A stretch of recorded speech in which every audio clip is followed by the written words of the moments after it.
Moi, je connais Madame Lequéré surtout parce que j'ai beaucoup lu the Carbon Budget. Tous les ans, Madame Lequéré anime un groupe de scientifiques du monde entier pour essayer d'établir quel est le budget carbone de la planète, de l'atmosphère générale de la planète, au nom d'un projet qui s'appelle The Global Carbon Project, un truc de ce genre-là. Et c'est absolument passionnant. Et c'est la référence, c'est une référence maintenant mondiale. Où est-ce qu'on en est du budget donc, de carbone? Combien il nous en reste si on veut rester en dessous de 2 degrés, etc., etc. Et donc c'est comme ça surtout que je connais Madame Lequéré. Alors elle est évidemment, c'est intéressant parce qu'elle n'est pas simplement une scientifique qui connaît le cycle du carbone et le budget carbone de l'atmosphère. C'est aussi quelqu'un qui s'intéresse au rapport entre la science et la politique. Et les rapports entre la science et la politique sont très très importants. Regardez ce qui se passe aux États-Unis ou ailleurs, où il y a des attaques contre la science, etc. Et donc la question de savoir comment est-ce que les scientifiques et comment est-ce que les politiques peuvent tenir compte des données scientifiques, c'est une question très, très, très difficile pour nous. Je me souviens d'une négociation où on a décidé des 2 degrés, la limite des 2 degrés Celsius. C'est une décision politique. Ce n'est pas la décision du GIEC. Le GIEC, il nous a proposé un certain nombre de scénarios avec des probabilités. Et ce sont les politiques, dans une réunion du G7 ou autre, je me souviens très bien, c'était à Rome, où je me souviens des Brésiliens qui ont poussé les Chinois à accepter, c'était assez intéressant. Les Chinois étaient réticents, qu'est-ce que c'est, à quoi on va s'engager, etc. Et ben voilà, ce sont les politiques qui ont décidé donc de fixer cet objectif de rester en dessous des 2 degrés Celsius.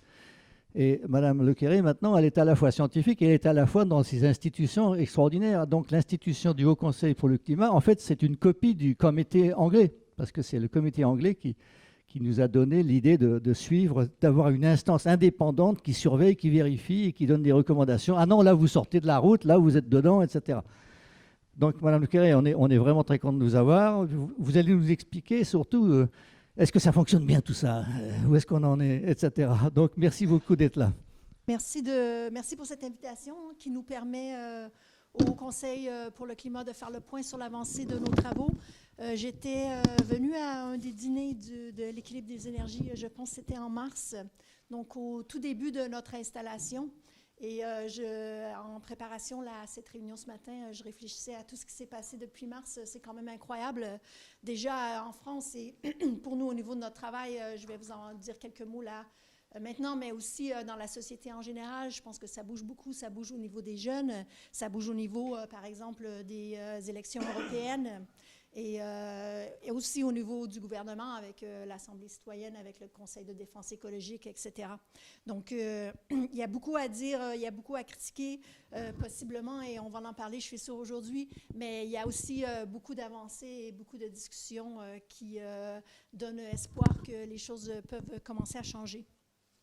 Donc, merci de nous entendre encore, mais aussi pour nous, c'est important de venir. Je suis venue avec Olivier Fontan, qui est le directeur exécutif du Haut Conseil pour le climat, pour comprendre ou mieux comprendre la perspective des membres de votre association.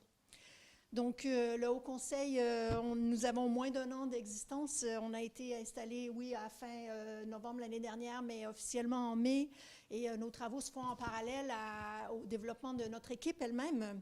Donc, à l'installation d'une équipe réduite, 6 membres, mais très motivés. Et du coup, on a des défis parallèles de faire avancer les travaux et en même temps de nous établir. Le rôle du Haut Conseil pour le climat, c'est d'évaluer la stratégie nationale bas carbone du gouvernement et de faire des recommandations le cas échéant. Et ça se fait toutes les années, tous les ans. Donc, nous allons publier notre premier rapport en juin, mais nous allons faire un retour chaque année en juin sur les avancées faites dans l'année. Et aussi, tous les 5 ans, de donner un avis sur les objectifs. Donc, cette année, on a eu la double tâche de donner un avis sur la neutralité carbone, donc l'objectif de la loi énergie-climat, la neutralité carbone en 2050, et aussi de faire une première évaluation des politiques du gouvernement. Et pour commencer, c'est vraiment ces 2 rapports qui sont les plus importants pour nous. On est un groupe d'experts, donc je sais que les experts ne sont pas toujours très populaires, mais en même temps, ça nous permet de focaliser sur les évidences et d'essayer d'assurer que nos recommandations sont vraiment basées sur ce qu'on voit ou ce qu'on pense qui marche après avoir fait des analyses, nos propres analyses, et aussi après avoir évidemment regardé les analyses qui existent faites par d'autres groupes. Nous avons publié notre premier rapport en juin. Et donc, comme je vous disais, évaluation de la stratégie nationale bas carbone. Et entre autres, nous avons, suite à nos analyses, suite à notre regard sur l'objectif de la France par rapport à l'objectif de l'accord de Paris, donc de limiter les changements climatiques bien au-dessous de 2 degrés et de poursuivre des efforts pour 1,5 degré, nous pensons que l'objectif de la France de neutralité carbone en 2050 est cohérent avec l'accord de Paris parce qu'il concerne tous les gaz à effet de serre. Et bien que nous ayons fait des recommandations, par exemple, inclure les transports internationaux dans l'objectif de la France, inscrire les budgets dans la loi et ne pas utiliser de crédits internationaux pour faire tous les efforts sur le territoire, l'objectif en soi a une cohérence avec l'accord de Paris. Par contre, au niveau de l'évaluation de la trajectoire actuelle, les émissions baissent en France à 1,1 % par année sur la période du premier budget carbone, mais c'est presque 2 fois moins vite que prévu dans la stratégie nationale bas carbone, qui prévoyait 1,9 % de décroissance sur la même période. Et dans la stratégie encore nationale bas carbone fixée par le gouvernement, les décroissances en émissions doivent tripler d'ici 2025. Donc, c'est vraiment urgent là, de comprendre ce qui se passe, pourquoi est-ce que les émissions ne baissent pas assez vite, qu'est-ce qui marche, qu'est-ce qui ne marche pas, et qu'est-ce qu'on peut faire pour enlever les blocages. Et dans notre rapport, nous avons identifié les secteurs du transport et des bâtiments comme étant les 2 secteurs qui sont le plus éloignés des objectifs de la stratégie nationale bas carbone. Donc, au niveau du transport, les émissions ne diminuent pas, elles ont stagné pendant un moment, en tout cas sur la période du premier budget, alors qu'on prévoyait 2 % de réduction par année. Et du coup, il y a des retards qui se sont inscrits au niveau de l'électrification. Il y a une augmentation de la demande et il n'y a pas beaucoup de changements de rapport de mode de transport de la voiture vers les transports en commun ou le vélo ou la marche, comme c'était anticipé. Donc ça, c'est au niveau des transports. Au niveau des bâtiments, il y a une réduction de 2 % par année, mais la réduction était très ambitieuse de 5 % par année et elle n'est pas atteinte. Et là, c'est plutôt un problème il y a beaucoup de rénovations, mais elle ne livre pas les émissions, la réduction en émissions attendue de ces rénovations et on ne comprend pas bien si c'est parce qu'elles ne sont pas assez profondes ou est-ce qu'elles n'ont pas atteint la qualité prévue ou quel est le problème exactement. Donc là, j'ai mentionné ces 2 secteurs, mais je veux juste aussi mentionner d'autres secteurs parce qu'en particulier au niveau de l'agriculture, l'objectif de la stratégie nationale bas carbone était qu'il n'y aurait pas de changement au niveau des émissions de l'agriculture sur la période du premier budget. Alors bien qu'il n'y a pas eu de changement au niveau des émissions, ce n'était pas un objectif très ambitieux au niveau de l'agriculture. Par contre, entre maintenant et le deuxième budget, il y a un objectif et il faudra aussi à ce niveau-là et à ce niveau-là faire des efforts. Donc, au niveau de nos recommandations, donc c'était ce qu'on a publié en juin, c'était vraiment notre premier rapport. Donc, nos recommandations sont assez générales parce que simplement, on n'a pas eu le temps de regarder dans les détails ce qui se passe. Mais même si elles sont générales, nos recommandations, je pense qu'elles sont très fondamentales. C'est-à-dire que nous recommandons qu'il y ait une cohérence qui soit insérée à travers les lois et les projets du gouvernement. Cohérence avec la stratégie nationale bas carbone, c'est-à-dire que toutes les lois, même les lois qui ne sont pas des lois qui visent directement la réduction en émissions, devraient être cohérentes avec cette réduction, par exemple la loi LOM, la loi Elan, qui ont des objectifs qui sont beaucoup plus larges, doivent, elles, être aussi cohérentes avec la réduction en émissions. Et suite à la publication de notre rapport, nous avons été entendus par le Conseil de défense écologique.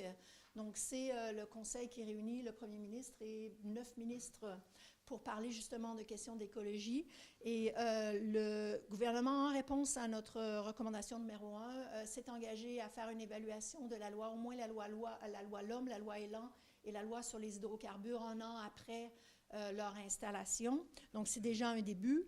Et en plus, le président a demandé au Conseil d'orientation des infrastructures de aussi regarder comment est-ce qu'il pouvait, au niveau de l'évaluation des projets, inclure justement les réductions en émissions qui devraient être attendues lorsque l'on met en place des grands projets. Donc, ça, c'est notre première recommandation. On a aussi recommandé d'approfondir l'évaluation des mesures qui sont mises en place en faisant des évaluations avant, pendant et après les projets. On met la plupart du temps des mesures en place sans vraiment savoir ou en tout cas dire quelles seront leurs contributions aux trajectoires bas carbone. Et du coup, on ne sait pas si la somme des mesures s'additionne à la trajectoire ou s'il y a des manques. Et pareillement, on ne sait pas les mesures qu'on a mises en place, si elles ont fonctionné ou pas fonctionné, où est-ce que l'on doit investir davantage et où est-ce qu'on peut tout simplement continuer au niveau dans lequel on est. Par contre, tout ça, les évaluations et la cohérence, c'est très bien, c'est essentiel, mais ça ne va pas faire en soi réduire les émissions plus rapidement. On constate que le niveau des efforts n'est pas au bon niveau, en fait. S'il y a une réduction de 1% des émissions et qu'on doit être à presque 2% maintenant, il faut remonter le niveau des efforts à travers les secteurs concernés. Et ça, c'est très important que ça n'attende pas, justement, toutes les évaluations et la grosse machinerie qui viendrait possiblement avec, mais qu'entre-temps, on continue à mettre en place des mesures importantes. L'autre catégorie de recommandations que nous avons faites, c'est par rapport à la préparation, particulièrement la préparation à la neutralité carbone. Donc, il y aura beaucoup de changements dans la société. Il y a des implications sociales, des implications au niveau de l'emploi, par exemple, des filières d'approvisionnement et de la soutenabilité, en particulier au niveau de la biosphère. Et il faut préparer tout ça. Donc, il faut préparer tout ça. Il faut que les mesures et les coûts soient distribués de manière équitable à travers la société. Donc, il faut que la préparation soit là. Il faut qu'il y ait la justice entre les différents acteurs. Et il faut finalement que les mesures soient articulées entre le niveau national et le niveau régional, et aussi entre le niveau national et le niveau européen. Donc, que les gens sachent bien, et les organisations régionales et nationales et européennes sachent bien qui fait quoi, quel est le rôle de chacun. Donc, pour le premier rapport, nous sommes à la moitié du succès, c'est-à-dire que je pense que nos messages sont bien passés en juin. Je pense qu'ils ont été compris par beaucoup des acteurs gouvernementaux et non gouvernementaux, auprès aussi du grand public. On a publié aussi en septembre, un peu plus tard, une version grand public de notre rapport pour essayer vraiment d'augmenter la portée de nos messages. La deuxième moitié du succès va dépendre de la réponse du gouvernement et du Parlement qui feront suite à notre rapport. Et nous avons, donc, comme je vous disais, été reçus par le Conseil de défense écologique. Nous avons aussi fait un suivi avec le ministère de la Transition écologique et solidaire, Mme Borne, par le ministre responsable du Logement, M. Julien de Normandie. Nous avons vu le ministère de l'Économie et des Finances et le cabinet du ministère de l'Agriculture pour essayer justement d'aller un peu plus en détail, d'élaborer l'esprit de nos recommandations, l'essence de nos recommandations. Et dans le décret qui nous installe, il est stipulé que le gouvernement doit répondre à notre rapport dans les 6 mois après publication du rapport. Donc, les 6 mois, ça vient d'ici la fin de l'année. Donc, nous espérons effectivement qu'il y aura une réponse détaillée à nos recommandations. Et cette réponse se fait au Parlement, donc au Parlement et au CESE, le Conseil économique et social. Donc, le premier ministre doit donner la réponse au Parlement et ça sera au Parlement de questionner et d'engager une discussion avec le gouvernement pour voir si les réponses sont adéquates. Donc, je ne sais pas s'il y a des parlementaires aujourd'hui, mais s'il y en a qui écoutent, je vous encourage justement à enclencher cette dynamique qui est très, très importante. Donc, ça, c'est un des leviers, c'est le levier le plus important dans l'installation du Haut Conseil pour le climat. C'est effectivement cette dynamique entre le gouvernement, le Parlement et le Haut Conseil pour le climat qui doit s'installer. C'est ce qui fait que ça marche au Royaume-Uni. C'est une dynamique à long terme. Nous, notre rôle est vraiment à long terme. C'est vraiment de regarder la trajectoire d'ici 2050 et de s'assurer que, à la fois les politiques immédiates livrent les réductions en émissions qu'on a besoin maintenant, mais aussi qu'elles préparent la trajectoire à long terme. Et oui, voilà. Donc, en ce qui concerne notre programme de travail cette année, donc, suite à la publication de notre rapport, le gouvernement est revenu tout de suite avec des saisines qui concernent 3 éléments. Donc, un, c'est un cadrage des méthodes d'évaluation.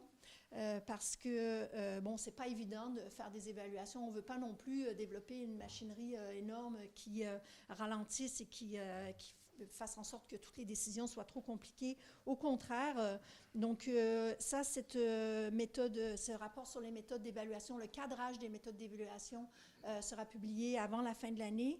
Par exemple, on regarde évaluer quoi et à quel moment. Est-ce que les évaluations doivent être quantitatives ou qualitatives? Et quels sont les impacts immédiats des actions ou est-ce que les actions ont des impacts dans le temps ou dans l'espace qu'il faut considérer? Ça, c'est le premier volet de ce qu'on fait cette année. Le deuxième, c'est une comparaison des politiques internationales avec les autres pays. Donc, il y a des choses qui fonctionnent bien dans d'autres pays qui pourraient nous apprendre ou qui pourraient nous aider, en fait, à débloquer certains des secteurs. Et en particulier, le gouvernement nous a demandé de regarder les politiques en matière de bâtiments, chauffage bas carbone, efficacité énergétique. Et donc, nous allons regarder ça bon, tout de suite après Noël et on vise publication en mars pour ce rapport.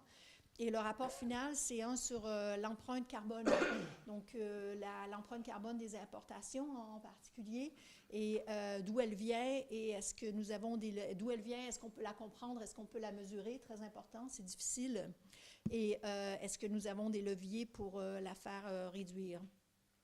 Et en plus, nous avons le rapport annuel de juin, en fait. Notre objectif au niveau du rapport annuel de juin, c'est de parvenir à un niveau de recommandation et d'analyse qui soit plus détaillé. Je suis consciente que beaucoup de personnes auraient voulu avoir plus de détails sur les actions concrètes et on n'a pas été en mesure de le faire cette année. Je ne sais pas jusqu'à quelle mesure on pourra, jusqu'à quel point on pourra aller cette année, mais on va essayer en tout cas d'aller plus en détail que l'année dernière. En particulier pour identifier les raisons du retard au niveau des transports, très important, le secteur le plus important, 30% des émissions en France, et pour rendre les dispositifs existants plus efficaces au niveau des bâtiments. Et finalement, un dernier point, nous souhaitons incorporer systématiquement les questions d'adaptation au changement climatique. Le gouvernement nous l'a demandé, mais c'est aussi un élément très, très important. Malgré l'atténuation, les efforts d'atténuation, il y a un certain changement climatique auquel nous devons nous adapter. Et il faut au minimum que les mesures que nous recommandons et que le gouvernement mette en place ne soient pas faites au détriment de l'adaptation au changement climatique, mais que nous regardions les synergies entre ces deux éléments. L'atténuation comme l'adaptation doivent être abordées de manière systématique et transversale et ça reste au cœur de notre message.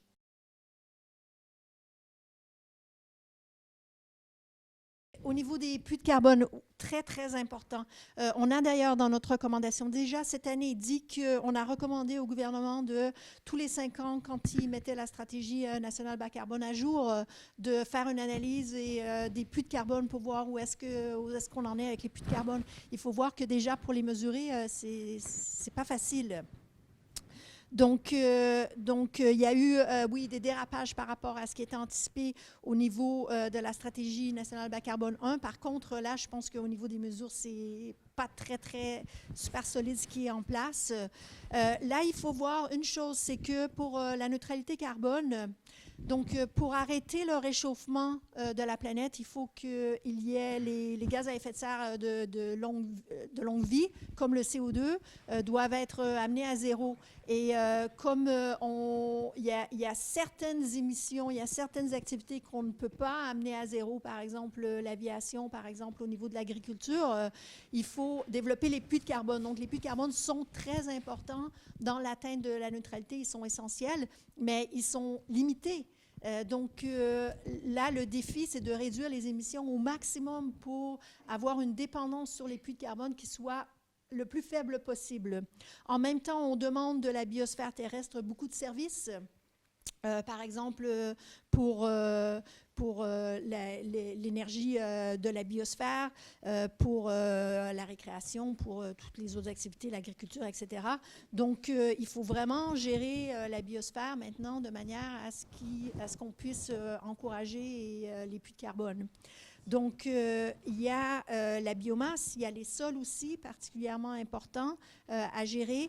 Et finalement, il y a les impacts des changements climatiques sur le stockage du carbone dans les sols et dans la biomasse qu'on ne connaît pas très bien. Ça, c'est exact. C'est en fait mon aire de recherche à moi. On ne connaît pas très bien. On ne connaît déjà pas très bien régionalement quels seront les impacts. Donc, il y a beaucoup de choses à gérer. Moins on a de dépendance sur les puits de carbone, le mieux c'est. Il y a un gros rapport du GIEC, le groupe intergouvernemental sur le climat qui a été publié cet été, qui sonne l'alarme, en fait, qui dit qu'il faut vraiment que l'on considère les terres comme étant une ressource critique et qu'on gère les services qui sont offerts par les terres bien au-delà de la production de nourriture. Donc, on a déjà identifié ce problème de puits de carbone. On a demandé au gouvernement déjà de faire leurs propres analyses et nous, on va y revenir. En fait, au niveau de l'agriculture, c'est une de nos premières priorités.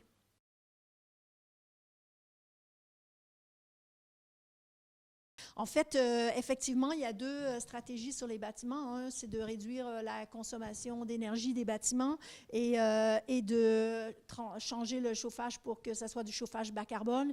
Et dans notre rapport annuel, on a noté des retards dans les deux stratégies. Nous, on n'a pas, il faut peut-être que je dise tout de suite là, que notre mandat, c'est d'évaluer la politique du gouvernement, la stratégie du gouvernement. Notre mandat n'est pas de faire la stratégie nous-mêmes. Donc, on regarde la stratégie du gouvernement, on regarde si elle est en accord et avec les baisses à court terme sur les budgets carbone et avec les baisses à long terme. Et dans le cas du chauffage bas carbone, ça, c'est vraiment quelque chose qu'il faut préparer pour le long terme et c'est en retard autant que au niveau de l'efficacité énergétique. Donc, on ne prend pas de position pour l'un ou pour l'autre. Je pense que les deux sont nécessaires en ce moment. Mais on a noté effectivement qu'au niveau du chauffage bas carbone, c'est clair qu'il faut que les chauffages changent de la politique actuelle ou du niveau actuel à un niveau qui soit beaucoup plus bas carbone.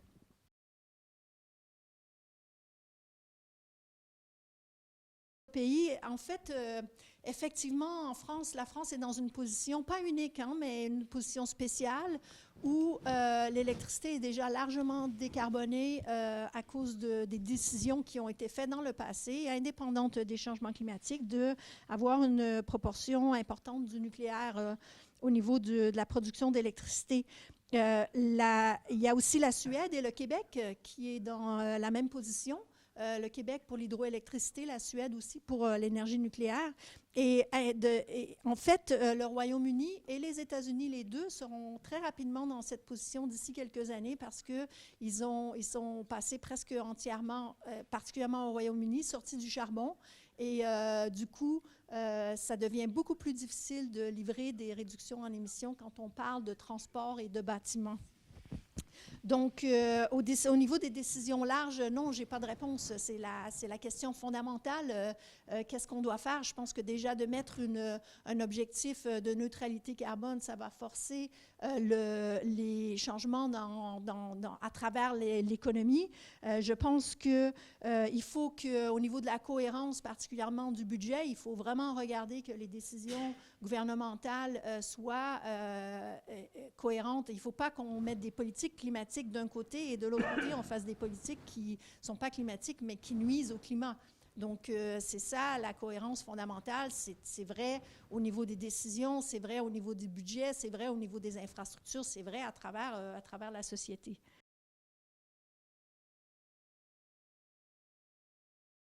La taxe versus la réglementation. Donc, on a fait dans notre rapport, ça vient de là, hein. On a fait dans notre rapport une recommandation qu'il faut mettre un prix au carbone plus élevé qu'on a aujourd'hui, mais il y a un prix direct et indirect. Donc, le direct, c'est effectivement au niveau de la taxe, les quotas carbone, et l'indirect, c'est les normes, les réglementations. On n'a pas fait nous-mêmes des recommandations spécifiques, mais par rapport à qu'est-ce qui est mieux de mettre en place, taxe ou recommandation, on n'est pas à ce niveau-là en ce moment.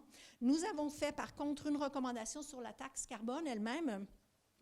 Pour la faire évoluer, c'est clair qu'elle n'a pas marché au premier tour, elle est maintenant gelée. Et pour la faire évoluer et garder la discussion en place, de faire un certain nombre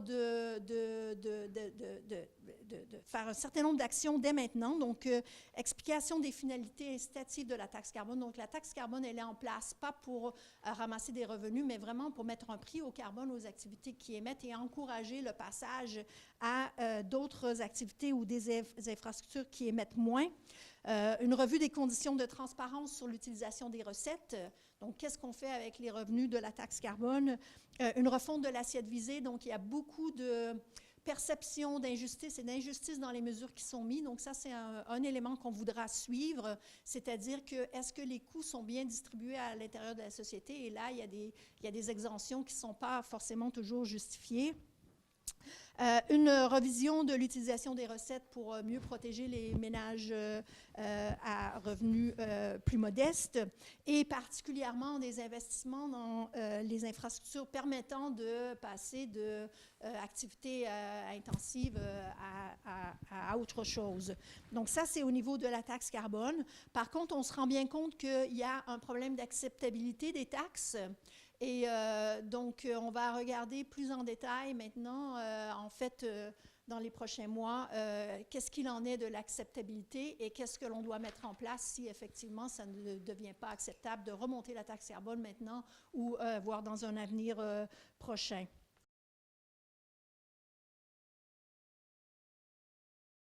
On ne fait pas la stratégie, donc on évalue la stratégie, mais nous avons noté que la stratégie de la France est est basée sur l'électrification. Elle fait beaucoup d'hypothèses par rapport à l'électrification. Donc, par exemple, 100% des voitures neuves seront électriques dès 2040. L'électrification de nombreux procédés, soit dans l'industrie ou dans l'agriculture. Pareillement. Donc, il y a beaucoup d'hypothèses faites par rapport à une augmentation de l'électrification, mais il n'y a pas beaucoup d'explicitation sur les conditions opérationnelles de cette électrification. Donc, ça, c'est quelque chose à creuser davantage parce que le scénario actuel présente beaucoup de risques. Et il y a des limites potentielles à la production d'électricité, l'essor des renouvelables, la réduction prévue de la production nucléaire et avec voire un recours possible aux énergies fossiles en situation de stress. Et du coup, nous avons recommandé d'explorer plus qu'une stratégie, plus qu'un développement. Donc, en ce moment, la stratégie nationale bas carbone a un profil unique avec une distribution de l'effort à travers les secteurs. Et on pense qu'en fait, il faut vraiment regarder plus d'une approche et essayer le plus possible de garder les opportunités ouvertes au cas où il y aurait des éléments qui ne fonctionnent pas dans cette approche. Nous avons noté aussi que, en fait, la décarbonation des véhicules particuliers, en particulier, s'appuie beaucoup sur l'électrification, mais qu'en ce moment, les évolutions sont plus lentes que prévues. Et donc, il y a déjà des problèmes au niveau du passage à l'électrification d'un certain nombre de nos activités. Et encore là, je suis désolée, mais je vais vous renvoyer à notre rapport 2021 pour essayer de faire des propositions un peu plus spécifiques.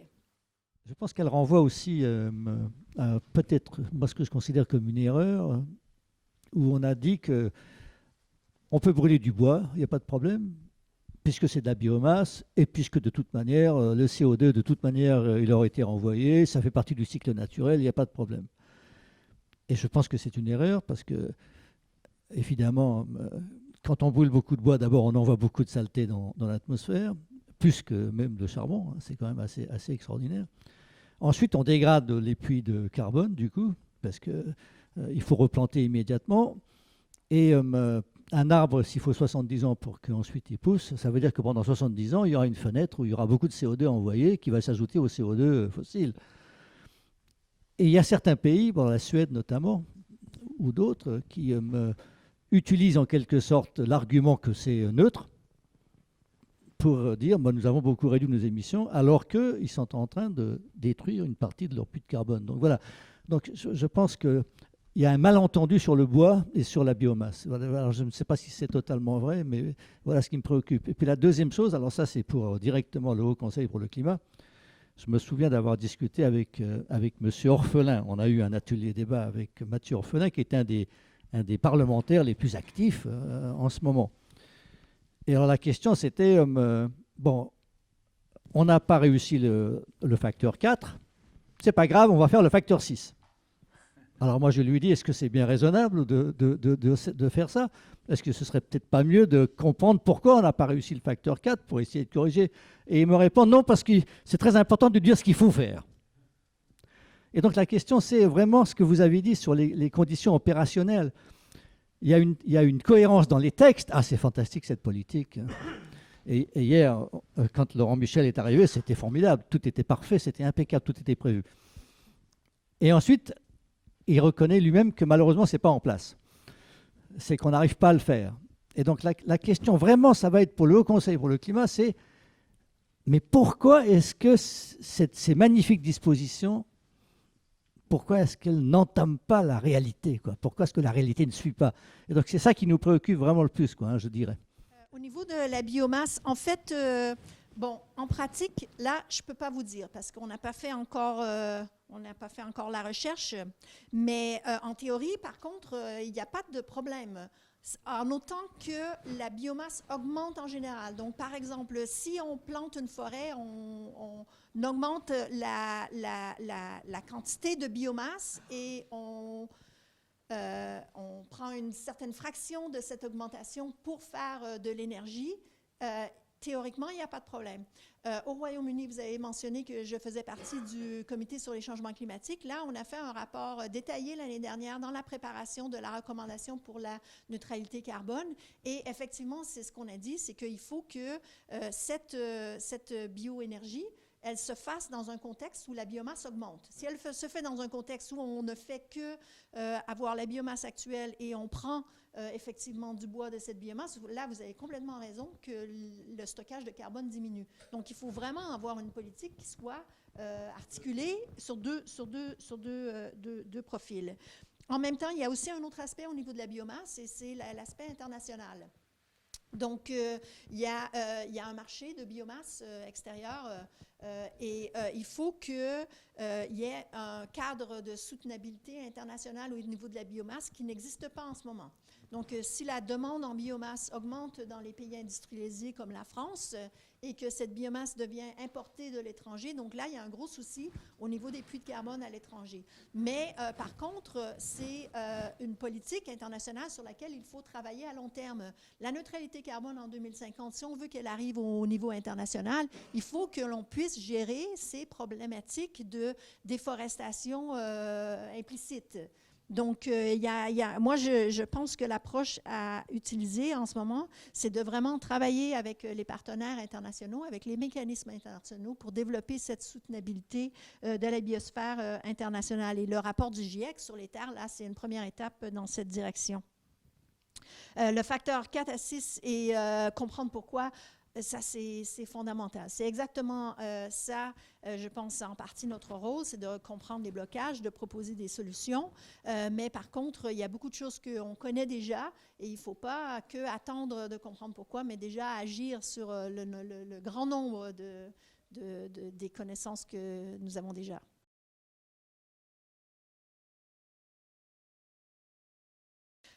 En fait, l'aviation, c'est un des seuls secteurs où c'est difficile de voir comment atteindre la neutralité carbone à l'intérieur du secteur lui-même. Donc, on peut faire des gains en efficacité, en gros, qui compense l'augmentation de la demande en aviation, mais ça va très lentement au niveau de l'aviation parce que, bon, déjà, il n'y a pas beaucoup d'avions, il n'y a pas beaucoup de turnover, hein, qu'on dirait en bon français. Et il y a des règles de sécurité vraiment très importantes, donc on ne peut pas faire ce qu'on veut avec les avions, ni avec le fuel, ni avec l'avion lui-même. Donc, il y a des défis particulièrement importants qu'il faut reconnaître, hein, parce que dans les autres secteurs, il y a des options, il n'y en a pas dans l'aviation, c'est quand même un secteur en soi. Mais par contre, neutralité, c'est neutralité et ça inclut l'aviation. Donc, en ce moment, dans les objectifs français qui sont aussi dans les méthodes de calcul des Nations Unies, l'aviation nationale est inclue dans l'objectif, alors que l'aviation internationale est à l'extérieur. Et ça ne fonctionne pas parce que, du coup, qui est responsable de l'aviation internationale? On ne peut pas juste laisser ça à des politiques internationales. En ce moment, par contre, il y a des mécanismes internationaux. Il y a Corsia qui s'occupe de l'aviation. Mais leurs objectifs ne sont pas cohérents avec... ils n'ont pas un objectif de neutralité, ils ont un objectif de ne pas augmenter la demande ou les émissions du secteur de l'aviation à partir de 2020. C'est très, très loin de la neutralité carbone. Donc, c'est pour cette raison que nous avons recommandé à la France d'inclure sa part de l'aviation internationale dans son objectif de neutralité carbone pour assurer qu'il y a un plan qui est mis en place, qui est à la hauteur. L'aviation est aussi internationale, est aussi à l'intérieur de l'objectif des Royaumes-Unis, bien que là, ce n'est pas encore inscrit dans la loi, ça a été annoncé par le gouvernement. Et c'est dans la pratique actuelle.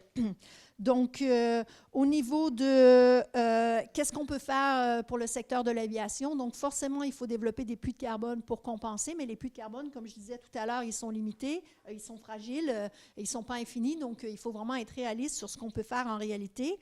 Et effectivement, quand on fait des investissements dans les infrastructures, par exemple l'aéroport Charles de Gaulle, il faut s'assurer que ces investissements soient cohérents avec la stratégie nationale bas carbone.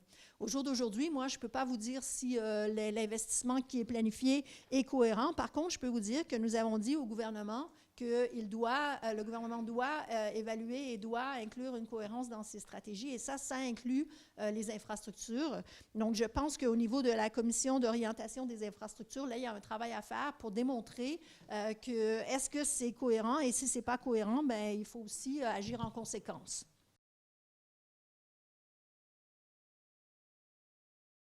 Au niveau de la mobilisation des jeunes, c'est nouveau de cette année. Moi, ça fait 30 ans hein, que je travaille sur les changements climatiques et en fait, on a fait notre travail en douce comme scientifique. Ça a été assez unidirectionnel pendant 29 ans. Et tout à coup, cette année, depuis cette année en particulier, je reçois des invitations tous les jours, plusieurs invitations pour faire ce genre d'événement, pour aller discuter avec les acteurs, les jeunes et tout. Et ça, c'est en grande partie parce que les jeunes se sont mobilisés aussi à cause de l'accord de Paris. Paris, aussi parce que un autre élément important, c'est que, en fait, les gens, tous ceux qui sont 30 ans et plus, il y en a ici dans la salle qui sont...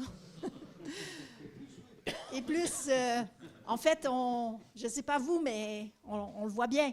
On le voit bien, les changements climatiques, on le voit de nos propres yeux.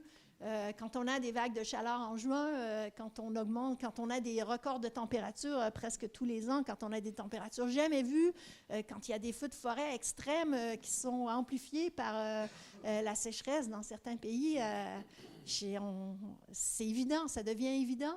Donc, je pense que cette réalité-là, c'est-à-dire que les changements climatiques, on les voit, cette réalité, elle nous choque et elle force les gens à agir.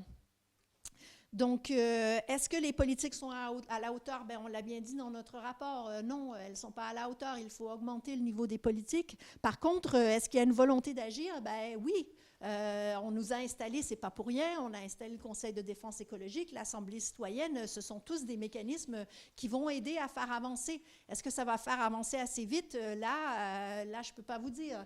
J'espère, mais c'est clair que les mobilisations et le genre d'événements qu'on fait aujourd'hui, et vous allez apporter votre voix comme association d'équilibre des énergies, tout ça, c'est vraiment très bien.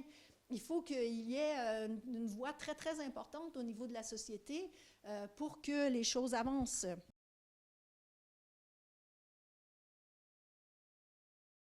Au niveau de la sobriété, c'est un des éléments de la transition, donc sobriété, efficacité et bas carbone. Est-ce qu'on en fait assez? Là, j'ai du mal à vous dire. C'est clair que dans la stratégie nationale bas carbone, il y a des politiques de sobriété et aussi... par contre, par exemple, au niveau des transports, le transport modal, le transfert modal, qui n'ont pas été atteintes non plus, mais pas plus que les autres approches. Donc là, je ne peux pas vous dire, est-ce que ça, c'est moins, il y a moins d'emphase là-dessus ou pas. Là, je ne peux pas vous dire.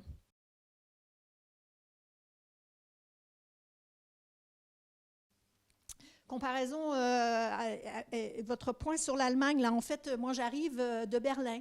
J'étais à Berlin hier, j'ai donné la Queen's Lecture, invitée par l'ambassade des Royaumes-Unis à Berlin pour m'adresser à l'Université technique de Berlin qui forme les ingénieurs de demain. Et ma conférence,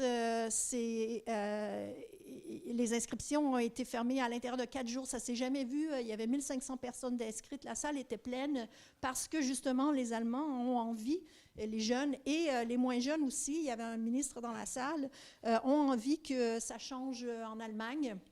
J'ai suivi un peu les politiques allemandes. Moi, j'ai habité en Allemagne pendant 6 ans. J'ai suivi un peu les politiques. Elles ne sont pas aussi fortes qu'en France en ce moment, mais en fait, ça change très, très vite. Il n'y a pas encore de neutralité carbone, par exemple, dans la loi en Allemagne. Elle est mentionnée dans la loi qui va se mettre en place, mais elle n'est pas mentionnée à un niveau très, très fort. Hein. L'horizon n'est pas très, très fort. On va voir d'ici l'année prochaine au niveau européen. Je pense si l'Europe arrive à déclarer une neutralité carbone dans son approche à l'accord de Paris, ça va changer beaucoup de choses, je pense, et ça dépend beaucoup de ce qui va se passer en Allemagne. En Allemagne, ils ont élu 10% de leurs élus aux membres du Parlement européen sont des Verts, ou en tout cas avec une approche verte. Et ça montre bien, là, ma conférence d'hier, c'était qu'un élément, mais ça montre bien l'envie de la population, des jeunes en particulier, de changer. Est-ce qu'on a besoin d'une métamorphose? Mais hier, dans ma conférence, j'ai terminé la conférence en expliquant, en fait, qu'est-ce qu'on peut faire et que, en fait, c'est pas si difficile que ça parce que nous avons déjà toutes les technologies en place, nous avons le savoir-faire. La difficulté vient de la quantité de choses que nous avons à faire dans tous les secteurs, mais quand on commence à les séparer un après l'autre, c'est pas franchement très difficile d'isoler les maisons, c'est pas franchement très difficile de produire des pompes à chaleur et d'installer des pompes. Il faut former les gens, il faut faire un certain nombre de choses, il faut s'assurer que l'emploi soit continu. Pareillement, dans les transports, il faut augmenter les services, il faut s'assurer que les batteries soient bien recyclées, il faut s'assurer qu'on a un approvisionnement et tout. Donc, il y a beaucoup, beaucoup de choses à faire, mais quand on les décompose, ce sont des choses qui sont tous qui sont toutes possibles. Donc, une métamorphose, oui, mais une métamorphose qu'on peut voir se déployer au fil des années.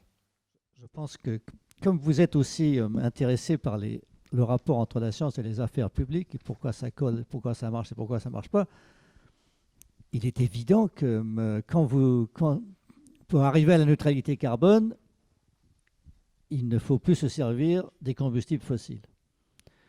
Donc, forcément, il y a des sociétés, des organisations, des pays même, qui fondent leurs revenus et leur puissance sur l'utilisation des combustibles fossiles. Donc, il y a un adversaire. Il y a des adversaires. Et donc la question n'est pas simplement d'avoir des magnifiques lois et des magnifiques projets. La question est de savoir comment vaincre ces adversaires. Et c'est particulièrement important parce que politiquement, en France, peut-être en Allemagne, en tous les cas en France et au Royaume-Uni, il y a évidemment des gens qui disent c'est très bien, on va faire de très gros efforts pour arriver à la neutralité carbone, tandis que les États-Unis s'en foutent complètement.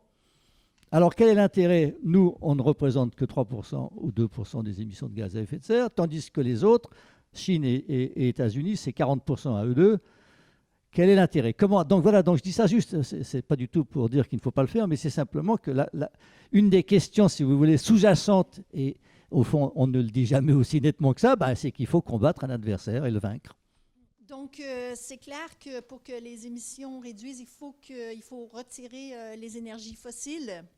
Et donc, je vous parlais avant l'événement là que j'ai fait une analyse, en fait, comme chercheur, publiée cette année, sur les 18 pays qui réduisent leurs émissions, dont la France, dans les 10 dernières années. Donc, nous avons regardé à tous les pays, 200 pays, et regardé tous les pays où les émissions ont diminué au moins dans les 10 dernières années au niveau territorial. Donc, des vraies diminutions, pas à cause de changements d'export. Et l'idée de l'article, c'était de regarder qu'est-ce qui marche. Qu'est-ce qui marche entre les pays, pas spécifiquement un pays, mais à travers les pays. Et il y a trois éléments qui sont ressortis. Le premier élément, c'est qu'à travers les pays, on a une diminution de la demande en énergie. Donc ça, c'est efficacité, sobriété. Donc la demande en énergie diminue sur la période que nous avons regardée. Le deuxième, c'est le déploiement des énergies renouvelables, très, très important à l'intérieur de ces pays, mais qui a remplacé les énergies fossiles. Donc, non seulement on a déployé des énergies renouvelables, mais on a retiré des infrastructures fossiles, en particulier charbon. Voilà. Et cet élément-là, c'était ce qui distinguait les pays où ça marche et les pays où ça ne marche pas. Dans nos groupes de contrôle, on voyait qu'il y avait le déploiement des énergies renouvelables, donc au même rythme que dans les pays où ça marche, mais il n'y avait pas le retrait des énergies fossiles. Et ça, c'était un élément vraiment très important, c'est qu'il faut que les politiques, elles retirent les infrastructures qui produisent. Donc, et le troisième élément qui était très intéressant, mais c'était une corrélation, donc pas forcément une cause à effet, mais c'est que plus il y avait de politiques en place en nombre, donc on a compté le nombre de politiques qu'il y avait dans les pays, plus il y avait de politiques en place, plus il y avait des réductions importantes. Donc ça démontrait bien que quand il y a une volonté d'agir à travers la société, quand il y a plusieurs ministères qui s'y mettent, du coup on voit plus de changements. Au niveau des énergies fossiles, donc effectivement, il y a le retrait, il y a aussi la capture du carbone et le stockage sous le sol. qui est inclus dans les scénarios énergétiques futurs, particulièrement ceux qui sont faits par l'énergie fossile, mais qui n'avancent pas très vite. Il n'y a pas beaucoup de démonstrations, il n'y a pas de démonstrations à échelle en ce moment. Il n'y a pas forcément de problèmes techniques, bien qu'on ne connaît pas bien l'efficacité de ces options. Et je pense qu'il y a beaucoup de pays qui misent sur la disponibilité de la capture et du stockage de carbone et que, en fait, ça, c'est une industrie qui n'avance pas assez vite, je pense, en ce moment. Donc, il y a là des questions. Et vous parliez d'adversaires. Je pense que les pays doivent se préparer et ça, c'est très important. Il y a beaucoup de diplomatie internationale qui se fait. Aux États-Unis, c'est vrai qu'au niveau national, ça ne bouge pas. Au contraire, le président est en train de démanteler beaucoup des politiques énergétiques. Par contre, au niveau des États, américain. Là, ça bouge beaucoup. Il y a la Californie qui a déjà un objectif de neutralité carbone et l'État de New York, pareil. Donc, en fait, les États-Unis, les émissions diminuent aux États-Unis, mais à cause de plusieurs éléments, le gaz, le passage, mais ce n'est pas l'élément principal, c'est en fait efficacité énergétique, réduction de la demande et aussi le passage du charbon au gaz.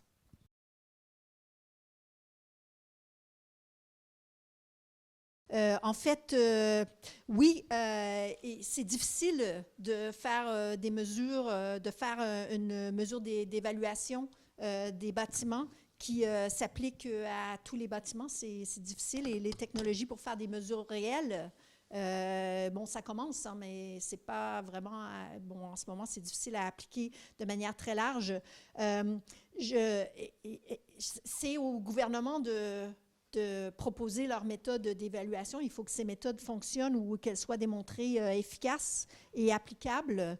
Il y a deux éléments là. Il y a l'évaluation et il y a le respect des procédures et des standards à mettre en place. Et je pense qu'il faut agir sur aux deux niveaux. Un, c'est au niveau de l'évaluation après, donc une fois que tout est mis en place, et est-ce qu'on sait qu'on a eu un passage, par exemple, de 1 ou 2 niveaux au niveau du DPE. Mais l'autre, c'est de regarder au niveau des standards et de la qualité des rénovations, par exemple, est-ce qu'on peut évaluer ce qui se fait à ce niveau-là? Et là, on est en train, justement, en ce moment, de faire un rapport sur le cadrage des évaluations. On va adresser certains de ces points ou faire des recommandations sur certains de ces points. Mais du coup, ce qui est important, c'est le gouvernement qui va devoir mettre ça en place pour que ça soit le plus fiable possible. Je comprends bien votre point ici sur les marges d'erreur des facteurs des méthodes d'évaluation. Je n'ai pas de solution spécifique, sauf pour dire qu'effectivement, c'est un problème. Effectivement, il faut que ces méthodes d'évaluation soient robustes, mais il n'y a pas que les méthodes d'évaluation elles-mêmes pour s'assurer que les rénovations, en particulier, livrent la réduction en émissions.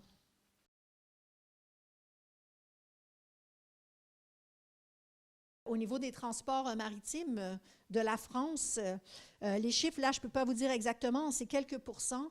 C'est au même niveau à peu près que l'aviation, mais les augmentations sont moins fortes qu'au niveau de l'aviation. Dans le transport maritime, il y a des solutions. C'est assez différent comme secteur, bien qu'on met transport maritime et aviation souvent dans le même panier. C'est assez différent comme secteur parce qu'il y a des solutions pour réduire les émissions. La première, c'est la vitesse de croisière qui augmente rapidement les émissions plus les cargos vont vite. Et la deuxième, c'est le remplacement des fuels, donc biogaz ou hydrogène, voire éolien pour les plus originales. Donc, il y a des solutions au niveau des transports maritimes. Donc, je pense qu'il y a beaucoup à développer au niveau de l'implémentation de ces solutions.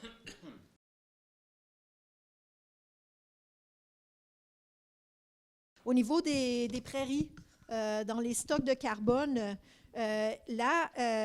si on regarde une prairie à équilibre et une forêt à équilibre, c'est clair qu'il y a plus de carbone dans la forêt qu'il y en a dans la prairie. Donc, ça dépend beaucoup de la gestion de l'environnement et la gestion de la forêt.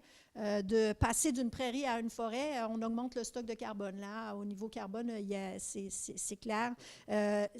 Tout le problème vient de la gestion. Ensuite, qu'est-ce qu'on fait de l'environnement? Si on n'a qu'une prairie à équilibre, il n'y a pas beaucoup de changements de stock de carbone.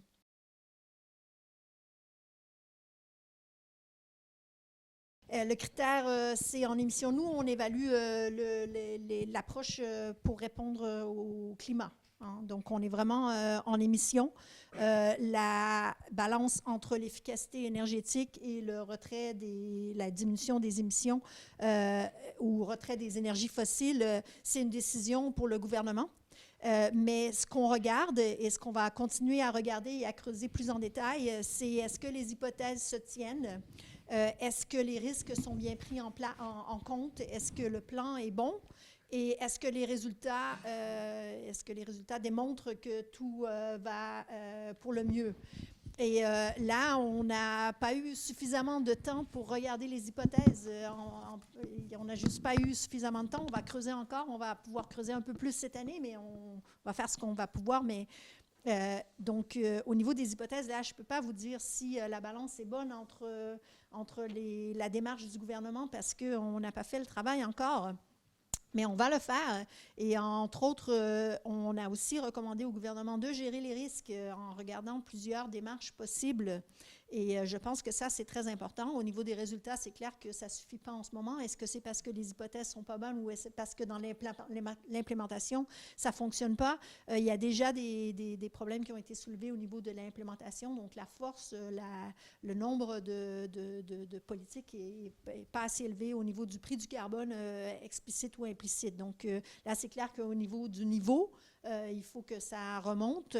Mais au niveau de l'approche elle-même, bon, là, je ne peux pas encore vous dire.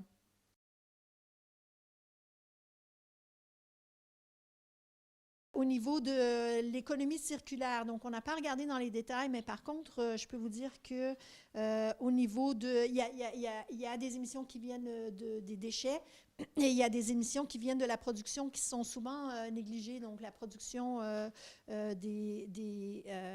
production des produits, en gros. Donc ces émissions, ça compte aussi et c'est une façon de réduire les émissions nationales que de regarder comment est-ce qu'on peut recirculer les matériaux dans l'économie. On n'a pas regardé cette loi en détail. Ça fait partie de nos recommandations au gouvernement de faire une évaluation et de dire comment la loi contribue ou pas. Donc là, c'est tout ce que je peux vous dire.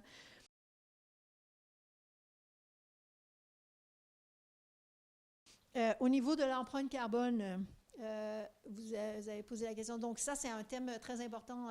Moi, je trouve que quand je suis arrivée, quand j'ai commencé à regarder les problématiques ici, il y a beaucoup d'emphase qui se met sur l'empreinte carbone. Donc ça, c'est les émissions qui sont associées aux produits qui sont produits à l'étranger et qui sont importés en France et consommés en France et pour lesquels les émissions sont comptées à l'étranger et non pas en France. Donc, quelque part, c'est la responsabilité de la France parce que c'est nous qui consommons, mais on n'a pas la responsabilité qui est associée aux émissions.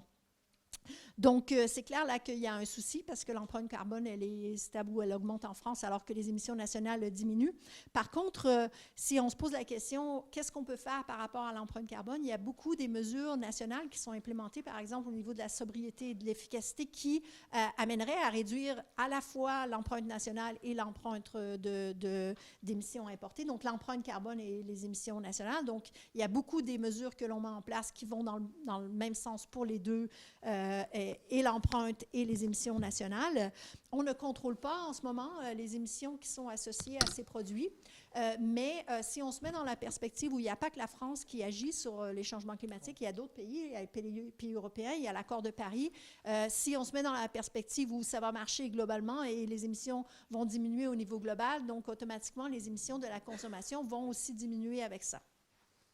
Donc, dans notre recommandation, dans notre rapport, nous avons recommandé au gouvernement de mettre en place une stratégie pour aussi faire diminuer l'empreinte carbone de manière cohérente avec l'objectif national. Mais ici, de manière cohérente, ça ne veut pas dire neutralité zéro en 2050 parce qu'on ne la contrôle pas.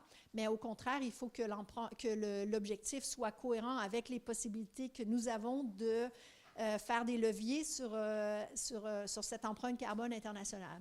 Donc, le gouvernement est revenu et nous a demandé de creuser un peu plus là-dessus. Donc, on va creuser. On a un rapport prévu pour le printemps qui va regarder déjà les mesures, comment est-ce qu'elle est calculée. Ce n'est pas évident hein, de calculer les émissions de l'empreinte carbone, d'où elle vient et quels sont les leviers à utiliser. Et à voir que, bon, une partie de l'empreinte carbone vient des autres pays européens et on est dans le même espace en émissions. Donc, je pense qu'il y a des choses qui sont... Je pense qu'il y a des choses à éclairer par rapport à l'empreinte carbone. Et il ne faut pas que focaliser là-dessus. Il ne faut pas que dire il n'y a rien qui marche parce qu'il y a l'empreinte carbone. Il y a beaucoup de choses qui marchent, mais il y a aussi l'empreinte carbone à regarder. Donc, en dépit des efforts de ces 18 pays qui commencent à avoir réduit leurs émissions, à l'échelle mondiale, malheureusement, les émissions continuent d'augmenter et on a l'impression que le changement climatique s'accélère et devient de plus en plus visible et grave. Et donc, je pense que ça explique aussi largement la mobilisation des jeunes qui sont inquiets. Et je crains la panique même à un moment donné. Et donc, la question que je voulais vous poser, ce sont les tipping points. On nous dit, attention, il y a des points de rupture. Et tout d'un coup, vous pouvez avoir des hydrates de carbone, je ne sais pas quoi, de la mer qui commence à dégager du méthane ou je ne sais quoi. Est-ce que selon vous, c'est vraiment une crainte à avoir, ces tipping points? Et est-ce que vous pensez qu'il y en a qui s'approchent? Au niveau mondial, effectivement, les émissions continuent d'augmenter. Vous avez parlé du Global Carbon Budget au début. Le rapport de cette année va sortir début décembre, donc on aura aussi une analyse là qui vient de l'équipe internationale. Oui, les émissions augmentent, mais il y a aussi beaucoup de changements au niveau du charbon en particulier. Et il y a aussi beaucoup de changements au niveau du déploiement des énergies renouvelables, bien que c'est encore une base très faible. Je pense qu'il y a possibilité de faire changer les choses assez rapidement, bien sûr, pas aussi rapidement qu'on voudrait, mais l'année prochaine va être une année critique. Dans l'accord de Paris, il y a un mécanisme de renouvellement des engagements des pays qui vient tous les 5 ans, où les pays sont invités à renforcer leurs engagements. Et ça, c'est l'année prochaine. Donc, la France, avec la neutralité carbone, ça fait partie de cette dynamique. Le Royaume-Uni a déjà la neutralité carbone. Il y a plusieurs pays, les pays scandinaves en particulier. Que vont faire la Chine, que vont faire les États-Unis, que vont faire l'Inde, etc. Il y a beaucoup de discussions diplomatiques qui se passent en ce moment pour essayer d'encourager justement les pays à s'engager à un niveau supérieur. Et dans notre rapport, nous avons noté que la France est très active au niveau international. Par exemple, les engagements que la France a fait au niveau du G7 et du G20 d'insister pour avoir une ligne, les pays s'engagent à agir sur les changements climatiques. C'est des efforts diplomatiques qui sont vraiment très importants. Si l'année prochaine, on arrive à avoir un renforcement de l'accord de Paris, si on arrive à avoir des pays, vraiment des gros pays comme la Chine, l'Inde, qui reviennent avec des engagements plus importants, je pense que ça va démontrer qu'il y a effectivement l'approche de l'accord de Paris est une approche qui est prometteuse, qui livre déjà jusqu'à un succès jusqu'à un certain point. Au niveau des tipping points, il y a des tipping points, comme vous dites, dans le système climatique. Le rapport du GIEC sur les 1,5 degrés a porté une analyse très précieuse là-dessus. En fait, ils ont regardé, le GIEC, les scientifiques ont regardé qu'est-ce qui se passe quand on passe de 1 à 1,5 à 2 à 3 degrés de réchauffement. Et en gros, dans le réchauffement actuel, 1 degré, on voit surtout l'augmentation qui est associée aux vagues de chaleur et voilà, l'augmentation en durée et le nombre d'événements de vagues de chaleur, et aussi une augmentation des précipitations intenses. Donc, quand on a un réchauffement de la planète, on a plus de vapeur d'eau qui est stockée dans l'atmosphère, et quand il pleut très fort, et ça augmente les risques d'inondation. Donc, on a ces deux éléments-là qui sont assez visibles. Donc, quand on augmente à 1,5 degré, là, on commence à avoir des impacts assez importants sur la biosphère, les coraux, la biosphère terrestre et sur l'écosystème de l'Arctique.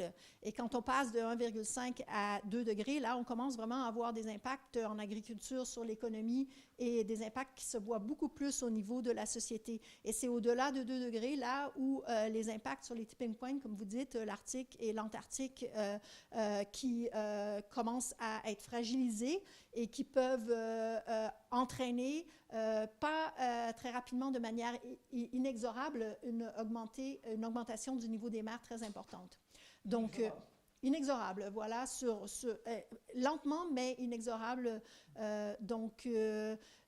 Effectivement, limiter les changements climatiques bien au-delà des 2 degrés et essayer, en fait, de limiter le plus bas possible, en fait, ça réduit les risques de manière très substantielle.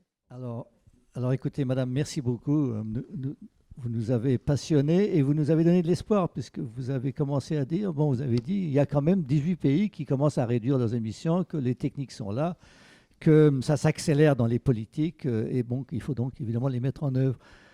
L'année prochaine, si j'ai bien compris, vous allez travailler sur les bâtiments, et peut-être plus tard sur les transports. Alors sur les bâtiments, nous sommes à votre service, madame. Nous avons beaucoup d'entreprises du bâtiment, nous avons beaucoup de choses. Nous avons le président Pelletier qui est là, et nous avons quelques idées sur le dérapage. Donc, on sera ravis de les partager avec vous. Vous êtes en train de... Vous être l'œil qui regarde, si je puis dire, les gouvernements pour le climat. Et évidemment, les gouvernements, ils ont plein de choses à faire, peut-être pas des priorités, mais ils ont plein de difficultés au jour le jour, ils ont peur de la révolte, ils préparent la prochaine élection, etc., etc. Et donc c'est très difficile de maintenir la priorité climatique au sein de cette extraordinaire difficulté des gouvernements à naviguer de jour après jour. Mais nous pensons ici à Eden que la question du changement climatique est prioritaire et donc qu'elle doit inspirer toutes les politiques, ou en tout cas qu'elle doit être présente.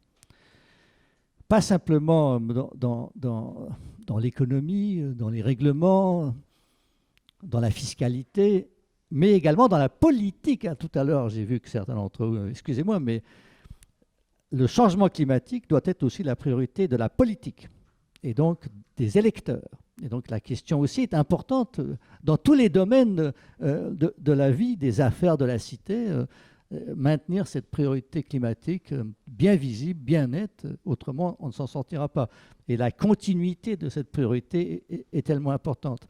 Et c'est pour ça que le modèle du Haut Conseil ou du committee anglais est tellement important, puisque tous les 4 ans ou 5 ans, les budgets, tous les 5, donc vous surveillez que nous sommes toujours dans la trajectoire.